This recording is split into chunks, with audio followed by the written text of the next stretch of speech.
నిత్య పూజలివివు నేరిచిననో ప్రత్యక్షమైనట్టి పరమాత్మునికి నిత్య పూజలివివో.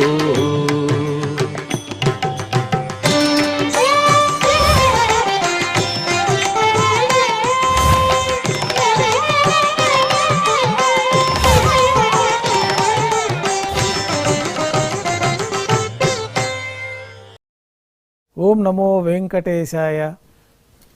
ఈరోజు మంగళవారము, శ్రీ శోభకృతనామ సంవత్సరము, ఉత్తరాయణము, శిశిర ఋతువు, మాఘమాసము, కృష్ణపక్షము, తద్య తిథి, హస్త నక్షత్రము, ఫిబ్రవరి 27, 2024.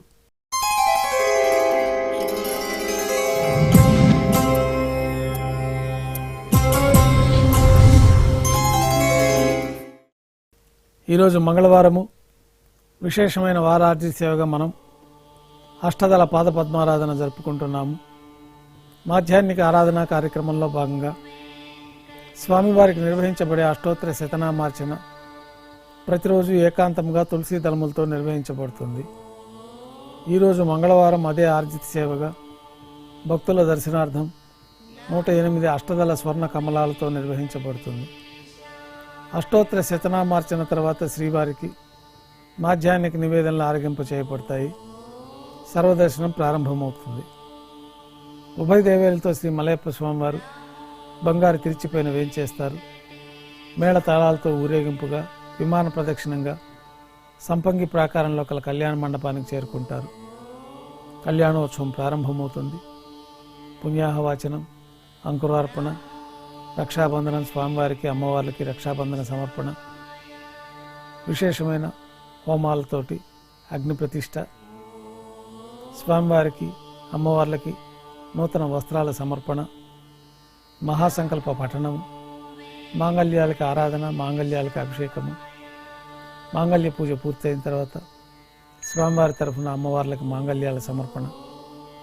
ఈ సందర్భంగా స్వామివారికి అమ్మవార్లకి కర్పూర నీరాజనము, విశేషమైన హోమాలతో పూర్ణాహుతి పూర్తయిన తర్వాత మాలా పరివర్తనం అనే కార్యక్రమాన్ని నిర్వహించి ఉభయ దేవేరులను స్వామివారి చెంతకు చేర్చి ఈ సందర్భంగా అక్షతారోపణం అనే వైదిక కార్యక్రమాన్ని నిర్వహించి కర్పూర నీరాజనము, నైవేద్యము, కర్పూర నీరాజనంతో కళ్యాణోత్సవం పూర్తవుతుంది.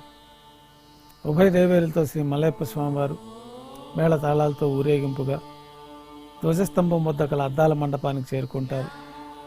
వేదపారాయణ నడుమ ఊంజలి సేవ నిర్వహించి కర్పూర నీరాజనంతో ఊంజలి సేవ పూర్తి అవుతుంది. ఉభయ దేవేరులతో శ్రీ మలయప్ప స్వామివారు మేళతాళాలతో ఊరేగింపుగా ఆలయం వెలుపల కల వైభవోత్సవ మండపానికి చేరుకుంటారు. అక్కడ ఆర్జిత బ్రహ్మోత్సవంలో భాగంగా స్వర్ణ గరుడు వాహనంపైన శ్రీ మలయప్ప స్వామివారు వేంచేస్తారు. కర్పూర నీరాజనంతో స్వర్ణ గరుడు వాహన సేవ పూర్తి అవుతుంది. హనుమంత వాహనంపైన శ్రీ మలయప్ప స్వామివారు వేంచేస్తారు. కర్పూర నీరాజనంతో హనుమంత వాహన సేవ పూర్తి అవుతుంది. పెద్ద శేష వాహనంపైన శ్రీ మలయప్ప స్వామివారు వేంచేస్తారు.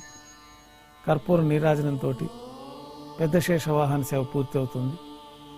బంగారు తిరిచిపైన శ్రీ మలయప్ప స్వామివారు వేంచేసిన తర్వాత ఉభయ దేవేరులతో కలిపి శ్రీ మలయప్ప స్వామివారికి కర్పూర నీరాజన సమర్పణతోటి ఆర్జిత బ్రహ్మోత్సవం పూర్తి అవుతుంది. సాయం సంధ్య వేళలో 1000 దీపాలతో అలంకరించబడి ఉన్న సహస్ర దీపాలంకరణ సేవ మండపానికి ఉభయ దేవేరులతో శ్రీ మలయప్ప స్వామివారు చేరుకుంటారు.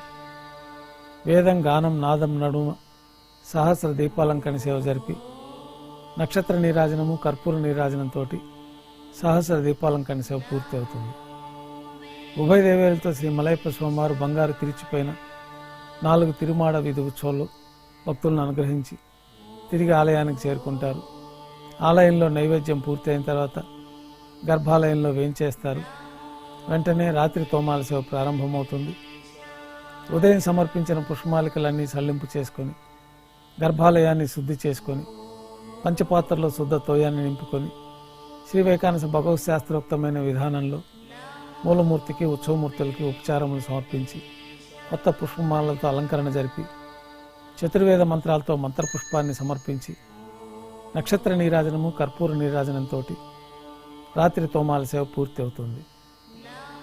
అష్టోత్తర శతనామావళితో అర్చన జరుగుతుంది. రాత్రి నైవేద్యంలో భాగంగా అన్నప్రసాదాలు, పన్యారాలు, దోశ, ఘంటానాదం మధ్య నైవేద్యంగా సమర్పించి తిరువీస నైవేద్యం పూర్తయిన తర్వాత భక్తులను సర్వదర్శనానికి అనుమతిస్తారు. కొద్ది విరామం తర్వాత ఏకాంత సేవ జరుగుతుంది. ఏకాంత సేవలో భాగంగా రాత్రి సమర్పించిన పుష్పమాలికలన్నీ చల్లింపు చేసుకొని గర్భాలయాన్ని శుద్ధి చేసి పంచపాత్రలో బ్రహ్మ తిరువారాధన కోసమై బంగారు బిందెలోని తీర్థాన్ని సమర్పించి బంగారు పట్టు పాన్పు పైన కౌతుకభైరమైన శ్రీ భోగ శ్రీనివాసమూర్తి వారిని వేంచేపు చేసుకొని ఏకాంత సేవలో భాగంగా దారోష్ణమైన గోక్షీరము, పాలు, పండ్లు, జీడిపప్పు, ద్రాక్ష కలిపిన మిశ్రమాన్ని స్వామివారికి నైవేద్యంగా సమర్పించి కర్పూర నీరాజనంతో ఏకాంత సేవ పూర్తవుతుంది. ఓం నమో వెంకటేశాయ.